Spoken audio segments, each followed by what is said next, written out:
Okay. Good evening, everyone.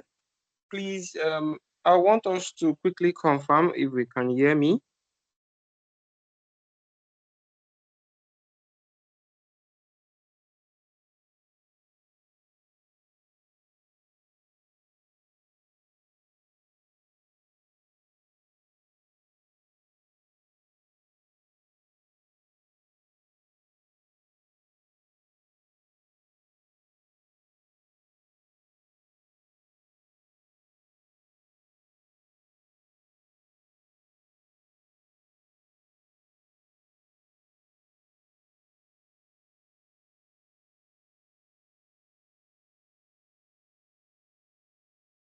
Sorry, can we hear me? We can unmute to talk. Yes. All right, that's good. So good evening, everyone, once again. The chat box will be made open now so that we can talk and type while the meeting is ongoing. So very quickly, we'll go into today's event or today's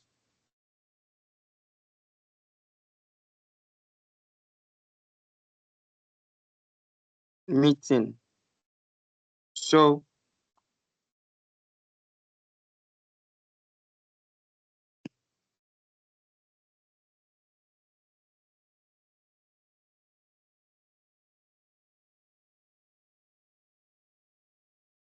okay, so very quickly we go into today's meeting, and this evening we have with us Mr. Uriel Agbojo, and he's a communication expert. I'm sure if we check through his profile on LinkedIn, knows and is very vast in communication. I would quickly read through his citation so that we can know a little bit about him.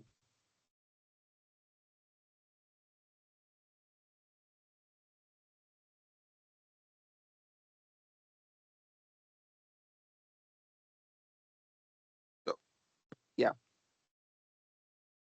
Mr. Uriel Agbojo is a project manager with a deep passion for effective communication and its transformative impact on both professional and personal success. With over 3 years of experience, he has worked across diverse industries, including real estate, education, consulting, and non-profit organizations. And throughout his career, Mr. Uriel has delivered insightful talks, chats, workshops, and training sessions on various aspects of communication. His mission is to empower individuals and organizations to harness the power of effective communication for growth and development. Academically, Mr. Uriel Rose holds a first-class degree in public health, graduating as a top student in his class. He's currently pursuing his master's degree in Germany. And this evening, we'll be having with us a wonderful speaker, Mr. Uriel Agbojo. Please, I want us to clap as he starts his session this evening. Good evening, sir. Thank you very much. Thank you very much. I appreciate the introduction. Can everyone confirm they can hear me? I just want to be sure that I'm not talking to myself. Awesome. Okay.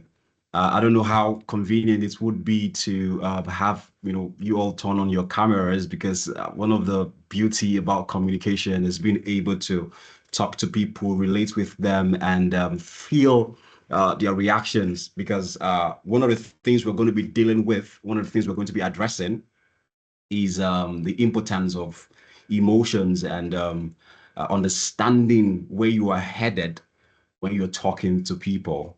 But if it's not convenient for you, not a problem at all. It's okay. As long as you can see me, as long as you can hear me, I think that's all that matters. Thank you very much. I don't know, probably there will be room for question and answer, but am I allowed to jump right in, or I'm just supposed to say thank you for the introduction and you probably want to say something before I take the bait in? Yeah, you can jump right in, sir. Awesome. Thank you very much. Okay, yeah. Without further ado, yeah.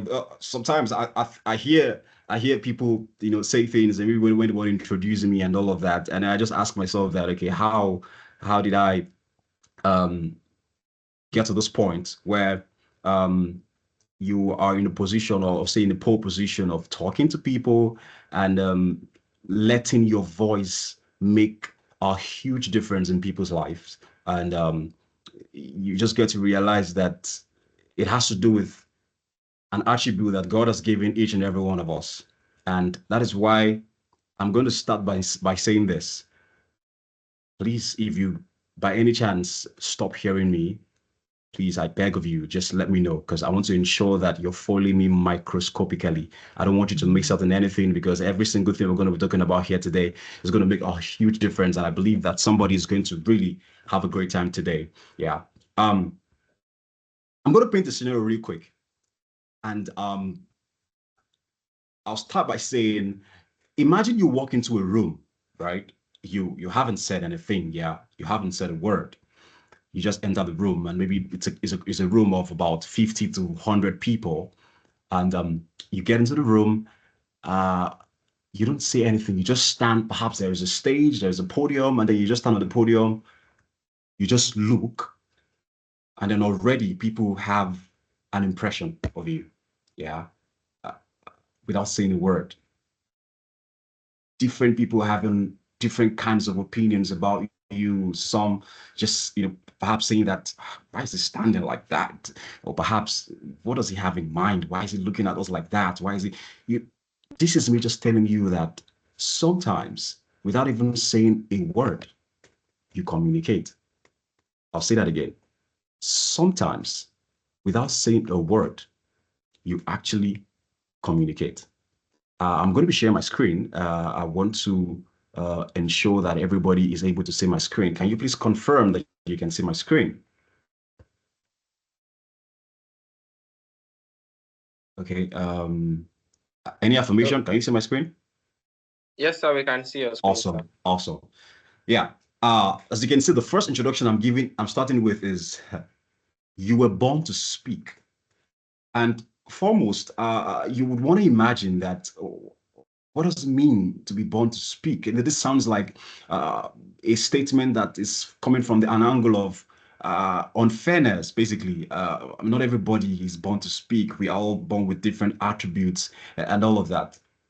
And you get to realize that you would never understand the importance of communication until communication is all that you have to do, right? And that is why we are going to lay so much emphasis on communication skills this evening. And starting with, what is communication? Communication is the process of exchanging information, ideas, and emotions between individual or groups. Perhaps you'd want to wonder that why did I, make the emotions italicized? And perhaps I would say, why did I paint it red? I did that because there is no communication without emotion. I'll say that again.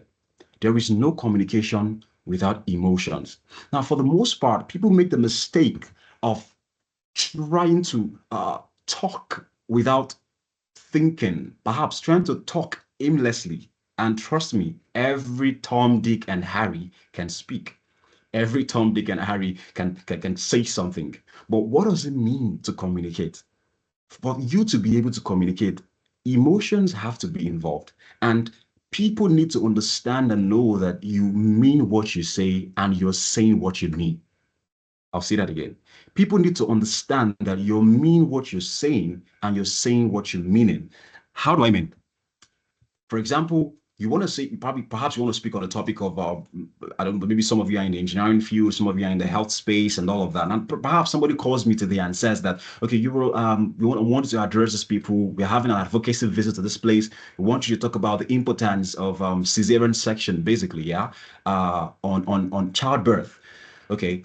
And I just come there to that community. Perhaps it's a community that they don't even have strong affection or affinity towards cesarean section. The cesarean section basically is the surgery that happens when a woman finds it difficult to give birth. Yeah, so she needs this particular surgery to be able to bring out the baby. And sometimes doctors would say that for the mother and the child to be alive, we need to carry out cesarean section. I had to explain that just in case some persons find it difficult to get what I'm saying, right?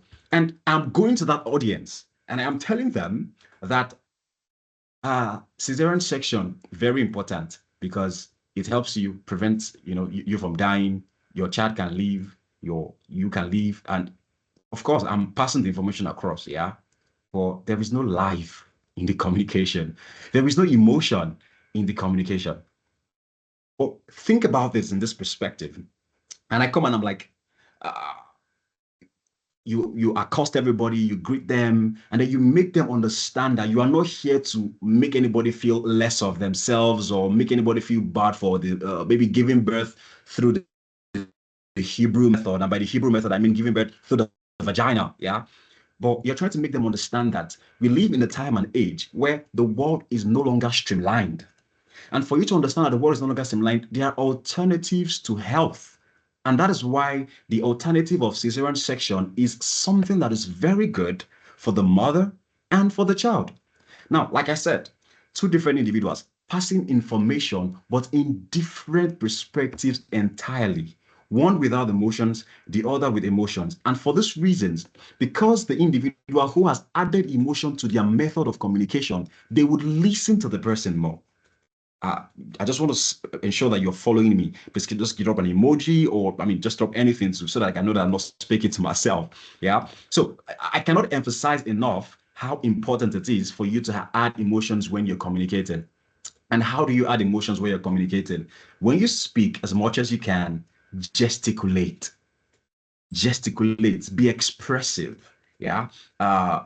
One of the mistakes that people make is allowing their mouth to run faster than their minds. I'll say that again. Allowing their mouth to run faster than their minds as much as you can, because it happens to the best of us, right? Sometimes you get lost in the transition of your words and you just want to be very expressive. And before you know it, you have said something that you didn't exactly think thoroughly about. And so it's a level of training you have to give to yourself in such that your mind and your mouth, they are in tandem. Your mind and your mouth, they are moving at the same pace. And this way, you are happy with what is going on in your mind, and you're also happy with what is coming out of you. Right. That's just a very important aspect. Now, what are the types of communication? Yeah, of course, it's very important for us to know that because somebody talks does not mean the person is communicating. There are different methods, different types of communication. Yeah. We have the verbal communication, which is what is happening now, spoken words, right? We have the non-verbal communication. Here we have body language, gestures, facial expressions. I said something earlier that it's possible that you can go into a room without saying anything just yet, just looking, just being expressive, and then you're passing an information. You're communicating with your gestures, with your body language, with your facial expressions. And a typical example is, peradventure, I'm talking to one of you. I see Ruth here. Perhaps I'm talking to Ruth, and what I'm saying to Ruth perhaps is not making sense. I can actually tell that Ruth is not paying attention by the way she's relating her emotions and expressions to me, right? Sometimes her hands are folded and this she her face is squinted together, and then she's like, maybe Uriel just said something now. And I'm like, oh, she didn't say anything. But from her expression, I can tell that she's understanding what I'm saying, either liking it or disgusted by it. All of this can be done and be expressed through um, expression. I mean, body languages and all of that. Yeah. And then we have the written form of communication as well. This is the very common one in the labor world, in the world of digital face, basically. Yeah. The bosses send emails to their employees, colleagues send emails to themselves. People, relatives send messages to themselves. People in relationships send messages to themselves. This is a form of communication. And in fact, that is the one that is very common in the world of today. And I'm going to say something about this. I want you to please pay close attention to this. In fact, if you're not hearing before, try as much as possible to listen now microscopically. That is, pay attention to the details I'm going to be saying now, right? You see, we need to be very careful not to get lost in written communication. I'll say that again. We need to be very careful not to get lost in written communication. And what I mean by that is this: a lot of times, we have all created a facade for ourselves. And by facade, I mean we have created an online personality for ourselves where individuals have now become keypad warriors. Keypad warriors. That is, you write as much as you can, you tweet as much as you can, you say things as much as you can. And when the time now comes for you to be able to verbally express yourself, becomes a problem. You find it very difficult. And for this reason, people are find it difficult to separate who you are verbally from who you are through the text, right? And you know, people don't find it easy to believe you or your words. And that is why sometimes you see people write letters of motivation or perhaps cover letters when they're going to apply for jobs and all of that. And they, oh, this is a very fascinating cover letter. Invite this individual to the interview and let's hear what the person has to say, right? And then the person comes around, person begins to talk. They cannot exactly understand the relationship between who wrote that cover letter and who is speaking now. And unfortunately, the world has been bastardized by AI, where anybody can write anything using ChatGPT or DeepSeek or Grok, all of these popular AI platforms. Yeah. Now, do not get me wrong. I'm not saying these platforms are bad. I'm not saying AI is bad. But my advice to you would be this: if AI is going to take away your intellectual capacity, then AI is bad for you. But if AI is just going to be an addendum to your intellectual capacity, the AI is helpful for you. I'm going to break that down in very simple terms. You know, one of the reasons why as much as I can, I like to be very relatable. I want people to be able to understand what I'm saying. I don't just like to talk because I like to talk. Yeah, I like to say things that people can relate with and people can understand. Now, we live in an age and time where people are now thinking so less. Yeah, already you understand what the visual kind of communication is. Well, perhaps I just bring up a picture, you see it, you know what it is. I don't see anything from the picture already. You can see this is what it is. Yeah, you know what that visual is. I don't need to lay so much emphasis on that. Yeah, but basically, on the side of AI and the usefulness and how it is affecting people, one, people have become so lazy. As simple as just responding to a very basic email, people can't do that anymore. You resort to AI, and you need AI to think for you. You need AI to write for you. You need AI to do this and that for you, right? And it becomes a problem for if people like that. I'm afraid for the future of those kind of individuals. And the reason is this: by the time AI becomes full-fledged into the society, people like that become useless. People like that become inefficient because your capacity will be tested based on the knowledge that you have, not based on what you have picked from AI. So if you are in this meeting now, take it from me that please, as much as you can, if you are using AI, right, let AI be a supplementary knowledge for you, not a foundational knowledge. I'll say that again. Let AI be a supplementary knowledge for you, not a foundational knowledge. Do not underestimate the importance of foundational knowledge. Read books, read articles, listen to podcasts, do things that will build your mind, that will make your mind elevated from the individual that you are to the individual you can become, right? Let Take advantage of things that will that has brought you this far and can take you that far, right? It's very important because I'm laying so much emphasis on this because I see how people have become so lazy because of AI, whereas people should actually become more efficient due to AI. In other words, a supplementary knowledge, not a foundational knowledge. So that's it with the types of communication. Now, on the importance of effective communication, you see, you cannot talk to people, you cannot build connections if you don't have effective communication. I'm going to say something real quick, but let me read through this importance of effective communication before I say what I want to say now. Yeah.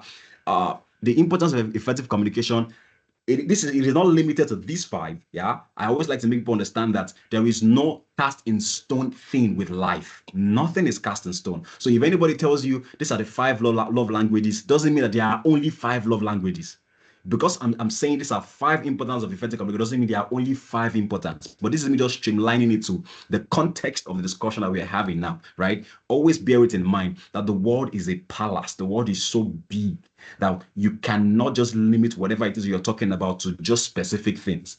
Just keep that at the back of your mind. Now, importance of effective communication, building strong relationships, enhancing teamwork and collaboration, reduces misunderstandings, improves leadership and influence, increases efficiency and productivity. Now, before I lay emphasis on each of these things, I want to give you an instance real quick. You see, communication does something for you that nothing else does for you.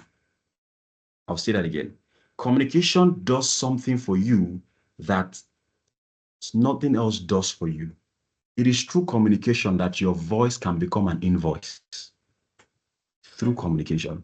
And what I mean by that is just by speaking, you can get paid for it. Let it be that when you speak, somebody is willing to write the check because of the knowledge that they have grasped from you due to communication. And what about communication again? Communication helps people have a different light and picture about you. Let me give you this instance. Now, think about this. Perhaps you're somebody that maybe you've been through a whole lot in life. You've been through so many struggles in life. You've gone through hardship. Life was not as easy for you. Maybe your education stopped in maybe GSS3, and then your parents couldn't afford to send you to school. It was so bad that they couldn't even afford a public school, right? And you couldn't write your wife because you're probably trying to just do things to make ends meet, maybe going to go and teach, going to go and sell phones, going to go and do different things like that, just because you're trying to make ends meet, while your friends and colleagues are all making progress in their lives. Yeah. So for this reason, you couldn't read, you couldn't grow, you couldn't learn, and all of that. Now, in a situation where you cannot exactly speak well, your words are not, affirmative enough. Your words are not convincing enough. Yeah. Somebody meets with you, and then from the way you speak, they can just stop themselves and be like, "This guy, it sounds like he's not uneducated. This guy sounds like he didn't go to school." From the way you speak, you didn't even tell somebody you're uneducated. From the way you speak, they can already tell that you're uneducated. From the way you speak, they can already tell that you're not a very bright person. That's how powerful communication is. But you'll be shocked to know that the same communication can be powerful enough for people not to ever know whatever it is that you have been through. Yeah. And this is me telling you that, oh, yo, what school did you go to? You sound so eloquent. Oh, that's great. That. Just because you speak well. So, in other words, communication helps with not making people understand the things you have been through in life. Did you get what I just said? Effective communication helps you to stand above the rest, making people not really understand the struggles you have had to face in life. I cannot emphasize enough how important it is to build effective communication, because it will help you in every facet of your life. It will help you build strong relationships. And I kid you not, people would want to affiliate themselves with you because you have good communication skills, because you speak effectively, you communicate effectively. When you're amongst your colleagues, when you work with people, I don't want to waste some more time. I could give all kinds of instances, but I'm just going to say to you that when you work with people, because of effective communication, people will be willing to be in your team, people will be willing to be in your group, because you communicate effectively. And in fact, in times where you have to present to the stakeholders or to the CEO and all of that, I'm in Europe, see, yeah. I'm in Europe because Europe will pass the information very well to the stakeholder, and the stakeholder will be impressed. That's how powerful effective communication is. Reduces misunderstanding. You will be shocked to know that some people think about you some certain way because they have not spoken to you. But when you communicate with them, you'll be shocked to know that the perception that they have about you changes entirely. Improves leadership and influence. I cannot emphasize this enough. Sometimes All you need to do, look at the greatest of men in the world. Yeah, men that have come, that have died, that have lived, even ones that are still living. I mean, I'm a very big lover of autobiography. I love history a lot. I read a lot, and I've read the autobiography of Mahatma Gandhi. Some of you may know him, but this is an individual who was the reason why India became what it became today. One man. Mahatma Gandhi. I mean, many of you will know Nelson Mandela. His autobiography entitled "The Long Walk to Freedom." Powerful, powerful book. If you have the chance, if you have the opportunity, get to read that book. Your perspective about life and leadership will transmogrify, will change. I mean, many of you probably know Martin Luther King Jr., powerful man as well. The one who, because of equality and equity, he stood firm on his belief, wanting the blacks and the whites to have equal rights in the United States. And because of one man, of course, he died for the cause, but that step he took was a major difference and a major turning point for the lives of blacks in diaspora today. You know, powerful, powerful individuals. I could go on and on and on. But basically, what I'm trying to say is that when you have effective communication, when you work on your communication skills, you have the chance to stand in front of the crowd and speak with confidence. Because trust me, one of the reasons people are afraid and people are fearful, I'm a shy person, I don't like to talk in front of people, I don't like to do it is simply because you are not there yet effectively and communicating effectively. You're not there yet. But if you work on being there, I kid you not, this one of the tips I'm going to give to you is this. Whenever you want to speak, whenever you have the chance to communicate, bear in mind, as long as you are the one in charge of the communication, bear in mind that every other person is a child. Whether it's the president of the United States that is in that crowd, whether it's the president of your country, whoever it is, the richest man in the world, as long as you are the one on that stage, see whoever is listening to you as a child. And what can you do to a child? You can speak to a child, you can scream at a child, you can scold a child. Now, not this is not me saying you should go and scold your crowd, but I'm just trying to say that be in charge. And that's what it does to you, right? These are the importance of communication and all of that. I've been spoken about all of these things. Then how do we address the element of effective communication? You see, I cannot emphasize enough how these C's are important. I call it the 5 C's of communication. I cannot emphasize enough how important they are. You see, you can say a lot of things and say nothing at all. You see, sometimes I hear some people speak and I'm like, she spoke for about 10 minutes or he spoke for about 10 minutes and he said a lot of nothing. It happens. And this is the problem that we have in the world of today. People don't speak with clarity. And how can you be clear when you're speaking? Ensure that there is coherence. Ensure that your communication is concise. Ensure that there is coherence. Do not say A and jump to Y. Do not say Z and jump to X. You have to ensure that there is coherence in your communication. Somebody is able to say, he said this. Oh, I now know why he said this. Oh, this was why he said that. There is connection. Nobody gets lost in your communication. And oh, I cannot express enough how important it is for you to be credible when you're speaking. I cannot stand in front of you like I'm talking to you all now. And I say to you that Mandela was a powerful man. He changed the story of Pakistan. I'm speaking with confidence, but I'm speaking nonsense with confidence, right? I hear people say things like, even if you're speaking nonsense with confidence, no, even if you're speaking nonsense, speak the nonsense with confidence. I tell you today, please don't speak nonsense with confidence. And I'm saying this because a lot of times, you know, we spend time with the Nigerian audience, and the Nigerians are so used to word, word, word. And I'm not saying it's wrong, right? But you realize that credibility is very important when you speak, when you communicate. I cannot emphasize it enough because when your audience becomes global, when your audience becomes international, you get to realize that credibility is very important. This happened to me recently. I was talking in Halle, Western Germany, and I said something. I mean, it's credible. Yeah, what I said was right.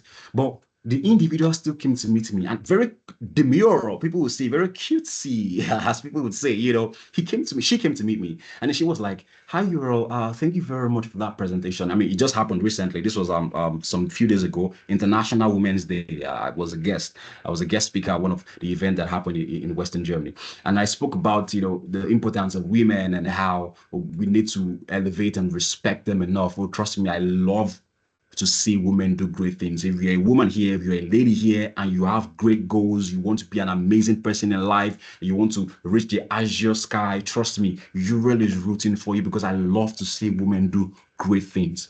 Now, she came to meet me, and then she was like, I thank you very much for that presentation and for what you said. But I just realized that you said something that was not really, really right. You said this, you said this, you said that. And I was like, oh, wow.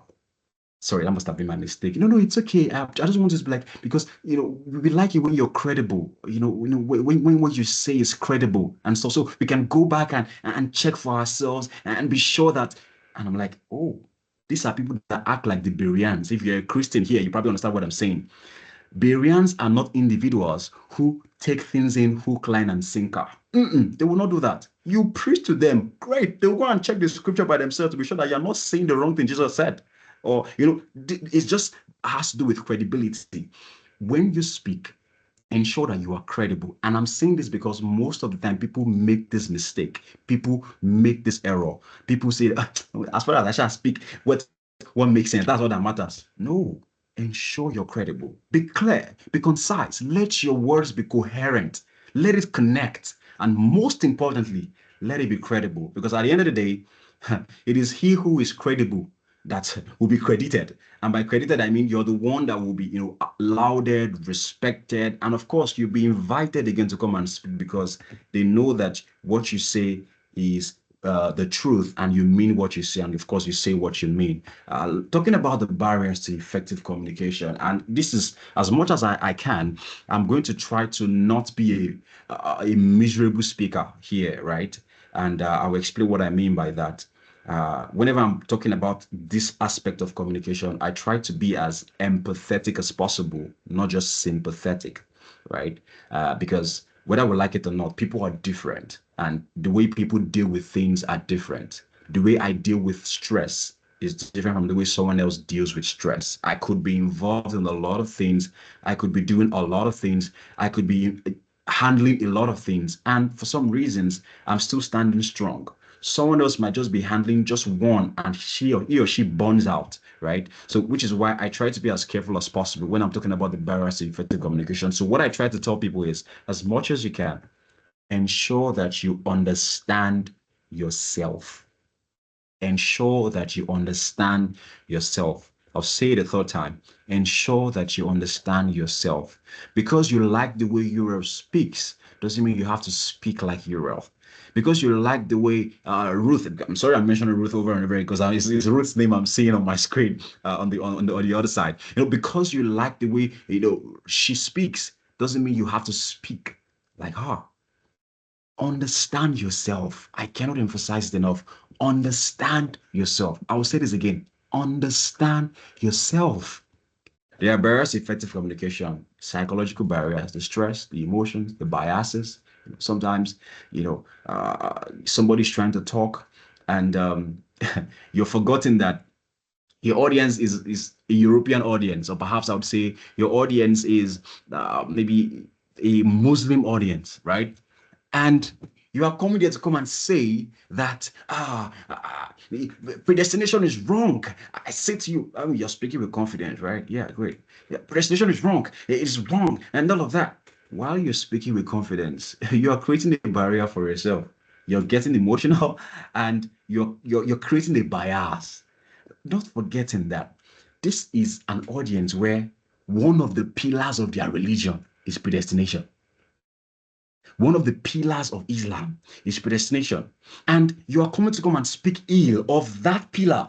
You will not make sense to them. That's the truth. So your purpose of the communication has already been defeated. So it's very important that you understand the audience in which you're coming to come and communicate with. And by the audience, I don't mean a crowd of people. No, Your audience can be a small boy, 5-year-old boy. Your audience can be a grandma. Your audience can be your friend. Anybody can be your audience. Always ensure that your mouth does not run faster than your mind when you're communicating. Understand another barrier, which is cultural and linguistic barrier. Now, for example, of course, I know for a fact, without any intention of sounding stereotypical, right? I want to believe that most of us here are Nigerians, and I'm using the word most of us, perhaps all of us, but I'm using the word most of us now because perhaps maybe somebody is not a Nigerian here, But it's important that you understand that not everybody may be able to understand you the way you know how to speak, right? Um, this is a typical example. Now, in the United Kingdom is different, in the United States is different, in Australia is different, and in Canada is different because these are very good English speaking countries, right? So I can go there and maybe I come to the front and I'm like, hello everyone, nice to meet you all today. Today I'm going to be talking about this and that, and I speak. They are able to speak things that I'm saying because they understand the pace at which I'm speaking. Now I'm speaking like that because I understand the audience I'm communicating with. Trust me, I will not go to France or Poland or Austria or Switzerland or Denmark or Finland. I will not go to this place and be saying, hello, everyone, my name is Uriel, blah, blah. No, it's wrong. They will not even get me, right? I need to understand that if I'm a guest speaker in any of those countries, these are not English speaking countries primarily. Now, don't get me wrong, they speak English, right? But not primarily. So you need to understand that they will not pick your speaking the same way an English speaking country will pick your speaking. So what this means is slow your pace, understand the cultural and linguistic barrier. Don't rush. Take your time to speak. I know how to manage myself in all the situations. I can say, hello, everyone. Good morning. Nice to meet you all. Today, we are going to be talking about a very important topic, and I cannot emphasize it enough. So, basically speaking in pace such that they are able to get what you're saying.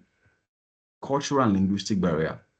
Physical distractions is a very major barrier. Trust me, technology is a good thing, yeah, but it has created a lot of problems as well. Thanks to technology, I mean, this can even happen in the first place, yeah. But then again, we also need to understand that it's a major problem, yeah. Like I say, whenever I'm talking to people, I like to see people's expression. I like to see that they are talking to me. I'm talking to them, and they're getting what I'm saying, and then I'm also getting what they are responding to me. They are receptive enough to my words, right? But the attention span of this generation has dropped so low that it's so hard for people to focus. I know a couple of people that they have to do so much to be able to focus for 30 minutes, just 30 minutes. Like it feels like there's a pain on their body just because they're trying to stay focused. That's how bad it has gotten. So what I always try to make clear to people is that whatever it is that you want to do, whether it's communication, whether it's studying, whether it's trying to focus, ensure that you beat that allegation of short time span of attention. Very, very important. I cannot emphasize enough. Very important. And lack of clarity and misinterpretation as well is a major barrier in communication because most of the time, just going back to what I said earlier, that if you're not clear in your communication, you will be misinterpreted, right? It's possible that you said one thing and someone else receives it in another thing, right? Unfortunately, there has been a barrier, there's been a break. Unfortunately, this is online. If it was physical, I would have carried out a particular practice. And then just for us to understand how barriers and misinterpretation can cause problem in communication. I will bring out 7 people. Okay, we are about 11 here, right? I could just use 7 people for this practical example. Now, I'm painting this picture in your head. Just imagine this scenario I'm creating, right? I bring out 7 people. These 7. You all come outside. And I tell you to please stand on a straight line, right? You face me, the first person faces me, the second person goes at the back, at the back, at the back till we are 7, right? And then the first person comes, and I'm like, I want you to tell the person that the world has become a very noisy place. Oh, okay, that's fine. The first person tells the second person that he said I should tell you that the world has become a very noisy place. The second person tells the third person the world has become a very noisy place. The person did not really get what the person said. So the third person tells the fourth person that before you know it, when it gets to the seventh person, it may be an entirely different information altogether. Now you're whispering into the person's ears. And I'll say that, okay, number 7, can you please tell me what I said? And then the person tells me that you said that the world has Messi and Ronaldo as good footballers. And then the first person that I told the information is like, how is that possible? I'm just trying to make you understand how information gets lost and misinterpreted when it is not clear and precise. Okay? Very important. It needs to be clear and precise. Because I'm racing against time, I like to be a very time conscious person, especially in Europe. They don't joke with time. So I'm moving to the next thing. So overcoming communication challenges. You see, before you can speak, you have to be able to listen. Right? Before you can speak, you have to be able to listen. And unfortunately, most people only listen to respond. They don't listen to understand.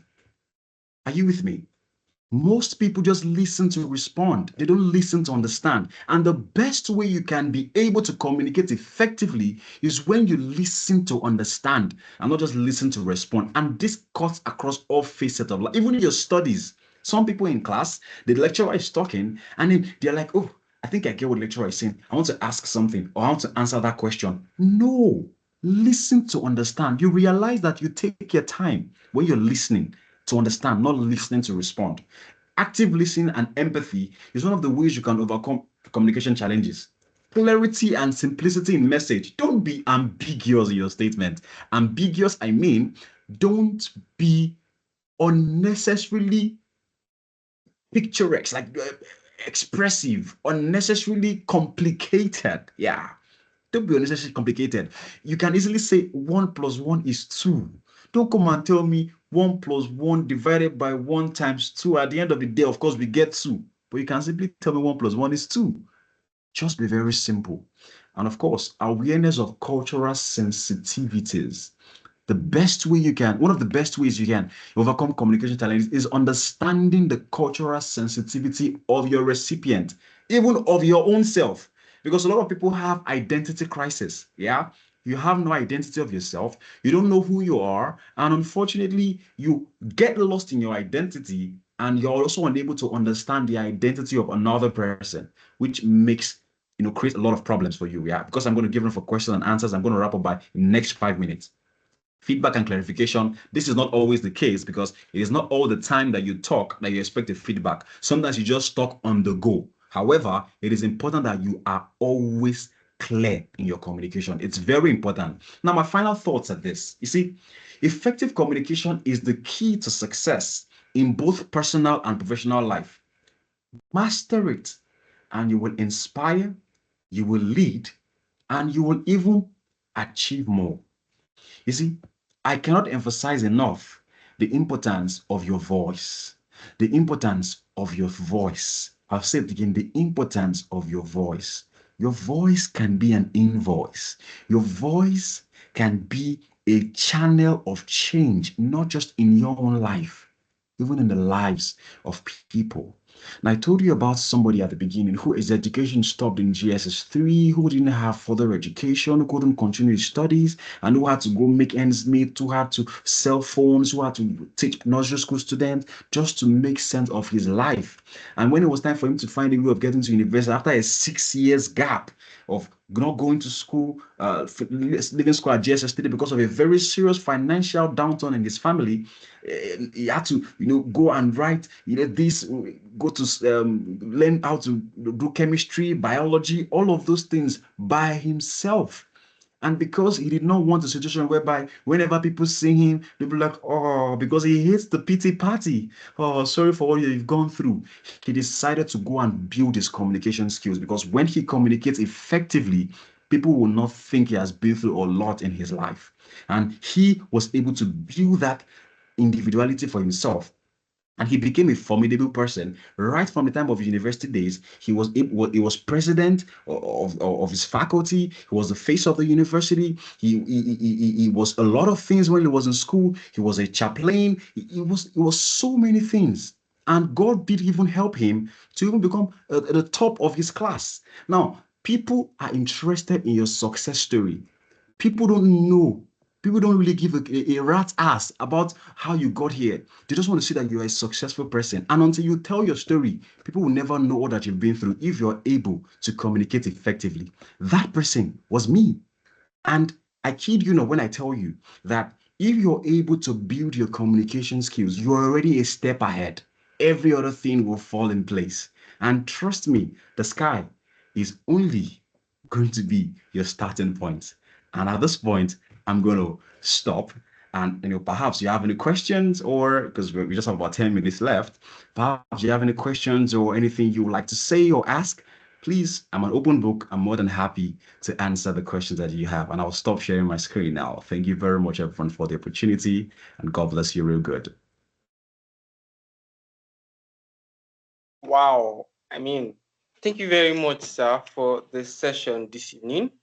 It was really great to learn a little bit about your story, and your session was very, very impactful. I have like a whole lot of things jotted down here from your session this evening, and I'm sure others do.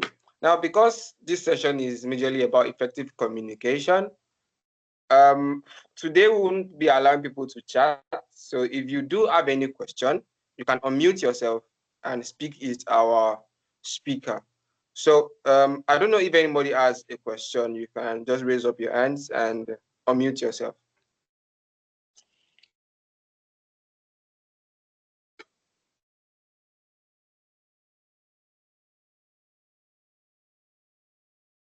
Okay, yeah, Treasure, you are on. You can speak, ma'am. Good morning. Good evening, Mr. Uriel. I don't know. Okay. This voice sounds very familiar. I don't know if it's what I'm thinking, but just go on. Who you're thinking. Good evening, sir. Okay. So, my question goes for thank you. Thank you so much for all the powerful nuggets you gave us. Honestly, something that I will keep and use. So, my question goes for in a situation whereby, can you hear me? Hello. Okay, yeah, I can hear you. I'm kind of struggling a little bit, but I'm picking what you're saying. Please go on. Okay. So in a situation whereby probably okay, you have to speak to a particular congregation, a crowd, and probably crowd is kind of noisy and you have to get their attention and everything is feeling, critical. When you're trying, especially this young generation, you're trying to talk to them. Majority of them are on their phones. You're trying to get them. Maybe you ask for questions. You're trying to get them to respond. None of them are responding. It's like you that is just talking alone. How do you control and carry along such crowd? Because, like you mentioned, this generation, unfortunately, I'm part of the generation. We have very low, short-term attention span. So when you're speaking to someone, how do you get them to flow with you? Okay, thank you very much, Trevor, for that question. I don't know if I should put all the questions together if any other person has a question, or I should answer the question as they come in. Organizer, what do you think? Do you want me to answer as they come in, or I should put it all together and answer them in bits and pieces? Just to confirm, I don't know, does anyone have any other question? So that you can just answer everything together. Yeah, I thought so too.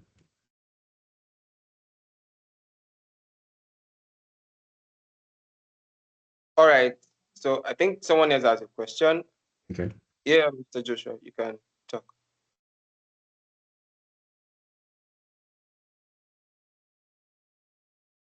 Okay, I see someone else's hand. Is that a question?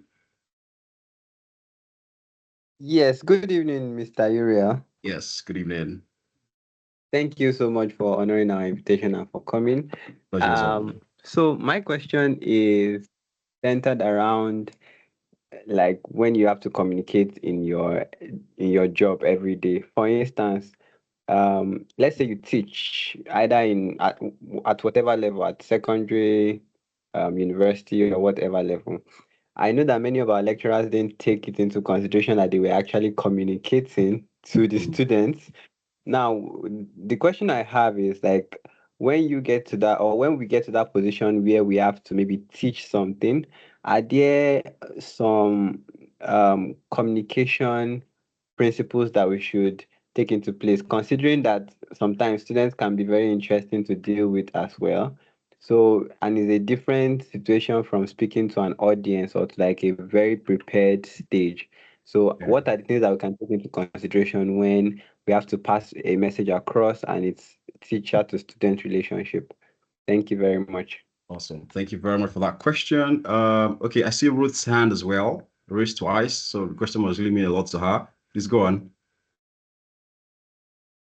You're on mute. You may want to unmute yourself if you have a question.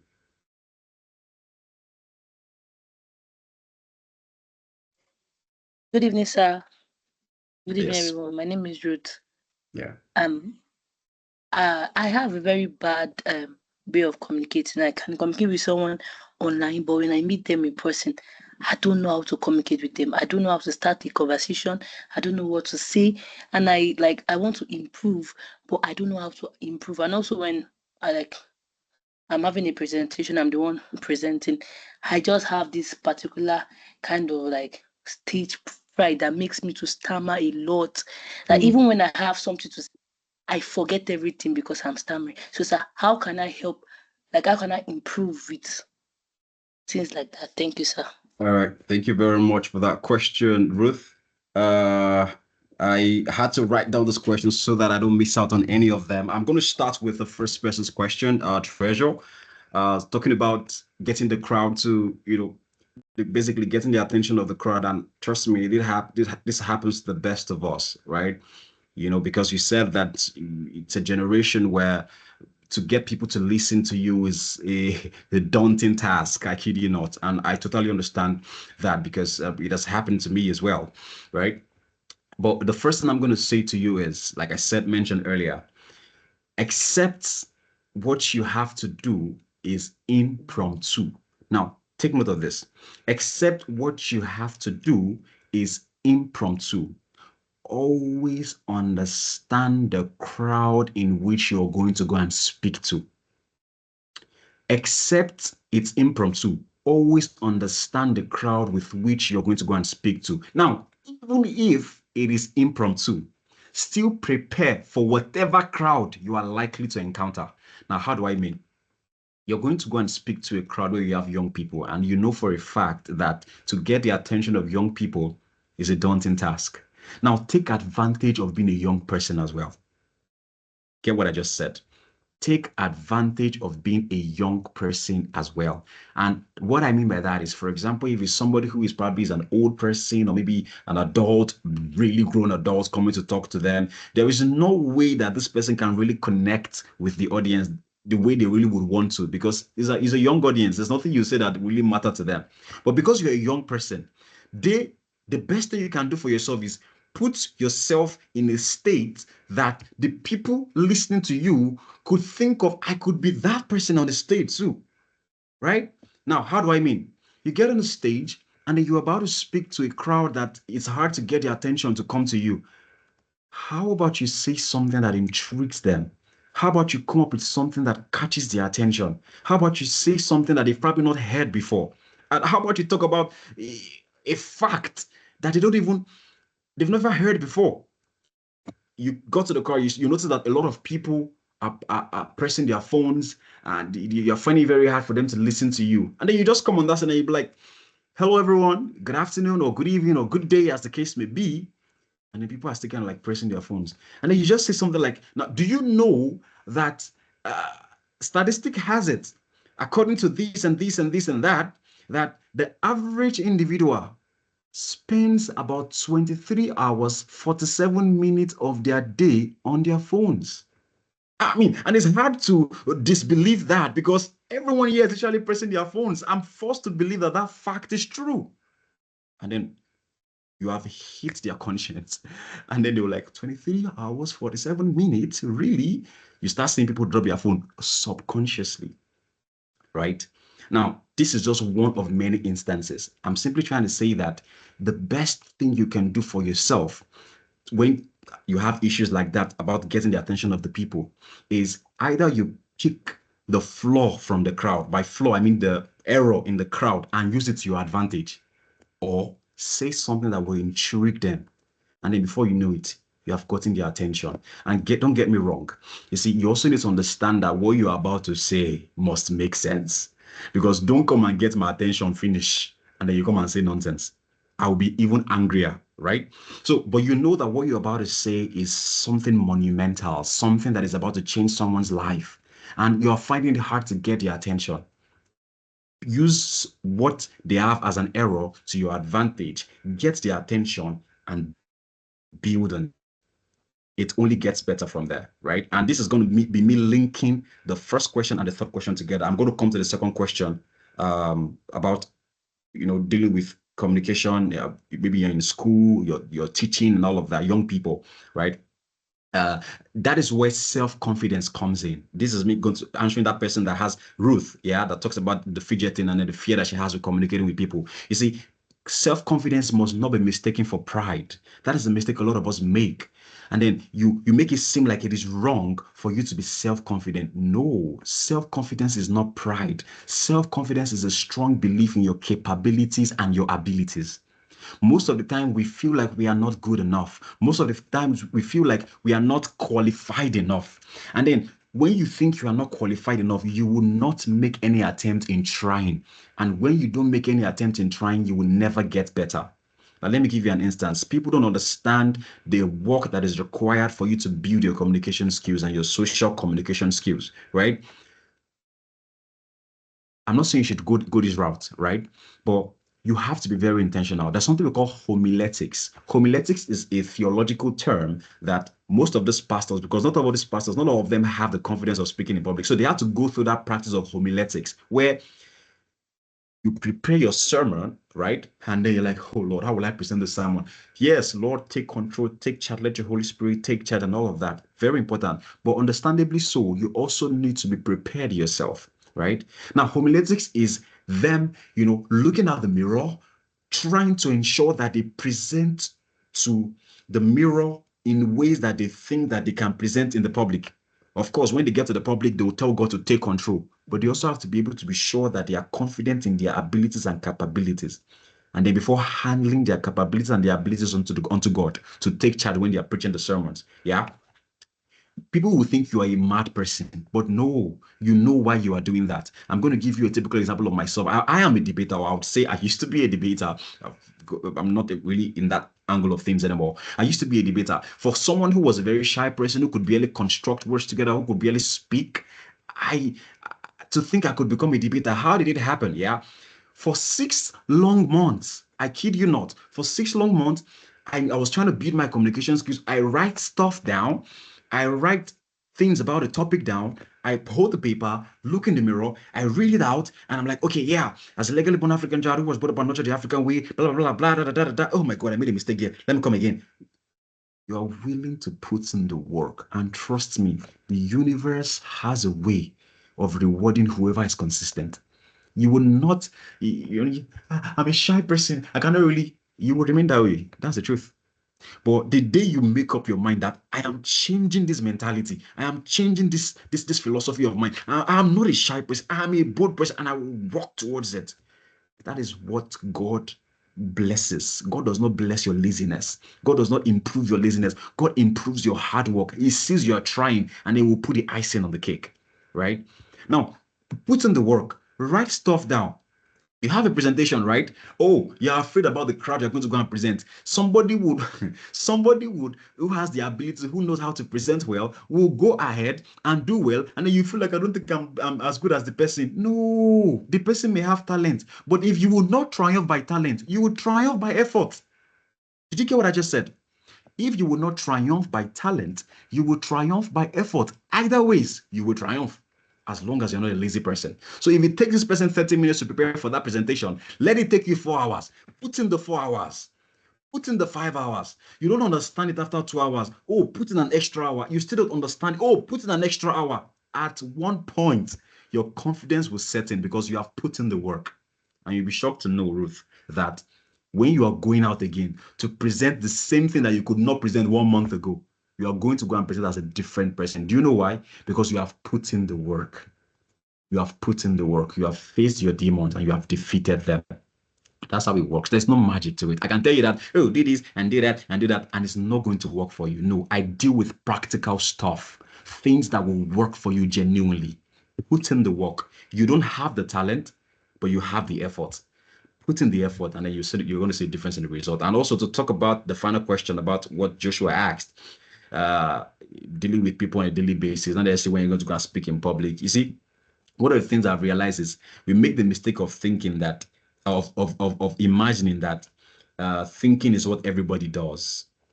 I mean, thoughts is what everybody has. No, everybody thinks. It's a normal thing. In fact, sometimes it just happens subconsciously, but not everyone has thoughts, right? You must be able to connect and communicate with the thoughts of people, right? I'm going to give you this instance. You see, many of the teachers, and it's unfortunate because I was a culprit myself. I was in the congregation of, I was in a school or in a class of lecturers and teachers who never gave students the privilege of having thoughts. They just let them think. Yeah. Now, thoughts. How are you able to let an individual process their thoughts? Right now, people come to class. We are dealing with this and that. We are dealing with this and that today. Da da da da da da da. The status quo, the way things are done usually. But I come to class and I'm like, today we are talking about developmental psychology, right? What do you think of developmental psychology, and why do you think it's important? What do you think about it, and does it relate to you? Trust me, you are forcing people to have thoughts with that question. You don't just come and bash information on people. Yeah, today I had this course. It was interesting, and that's it. No, let people have thoughts, because the real work is in thoughts. Let people have thoughts, and you'll be shocked to know that people are more intelligent than you think they really are. I have seen people who, just by allowing them have thoughts, they have said things that have blown my mind. I could never think somebody could come up with something like that. But people are not given the privilege or opportunity of having thoughts. And for that reason, we are building lazy people. So my verdict there will just be, with communication at work, with dealing with your colleagues. As a project manager, I had to deal with all kinds of people, the annoying ones, the lovely ones, the ones that you love to collaborate with, the ones that are a pain in your butt, all kinds of people.